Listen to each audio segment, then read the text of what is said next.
रवी राणाजी, खरं तर बच्चू कडू यांचं नाव घेणं गरजेचंच आहे, कारण की त्यांनी सुद्धा या तुमच्या अमरावती लोकसभा निवडणुकीमध्ये दिनेश बुबे यांना पक्षातून उभं करून तुम्हाला शह देण्याचा प्रयत्न संपूर्ण केला आणि त्यात ते यशस्वी सुद्धा ठरले।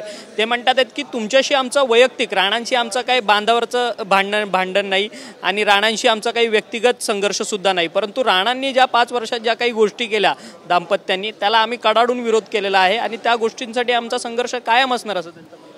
असं आहे, राजकारणात वैयक्तिक कोणी दुश्मन नसते। आज वैयक्तिक दुश्मन नसल्यामुळेच अशी महाविकास आघाडी तयार झाली, महायुती आहे। पण राजकारणामध्ये जेव्हा वैयक्तिक कोणी दुश्मन नसते, पण जेव्हा एखाद्या राजकीय शक्ती घेऊन जेव्हा आपण एखाद्या जिल्ह्याच्या विकासासाठी की जनते विकासासाठी मैदान उतरतो, ते थांबवण्याचा जे प्रयत्न करतात त्यांना सुद्धा थांबवण्याचा पूर्ण अधिकार जनतेचा आहे।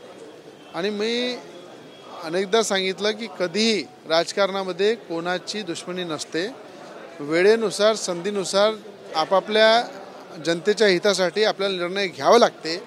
आणि मला असं वाटतं अमरावती जिल्ह्यामध्ये जो विरोध केलेला आहे, जो ज्यांनी म्हटलं की रवी राणाशी काही दुश्मनी नाही आहे, माझी पण दुश्मनी नाही आहे, पण कुणाची सुपारी घेऊन रवी राणा काम करत नाही आणि सुपारी घेऊन जर नवनीत राणांना पाडण्याचा ज्यांनी प्रयत्न केला असेल, त्यांनी कोणाची सुपारी, त्या सुपारीचा हिशोब त्या मतदारसंघातली जनता त्यांना, सुपारी कोणाची आहे पण तुम्ही सगळं येणाऱ्या काळामध्ये स्पष्ट होईल।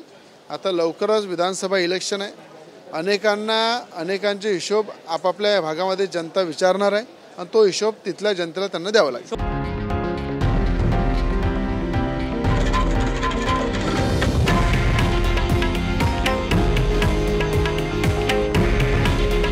हे आहे देशातील नंबर 1 न्यूज नेटवर्क आणि आपण पाहत आहात TV9 मराठी।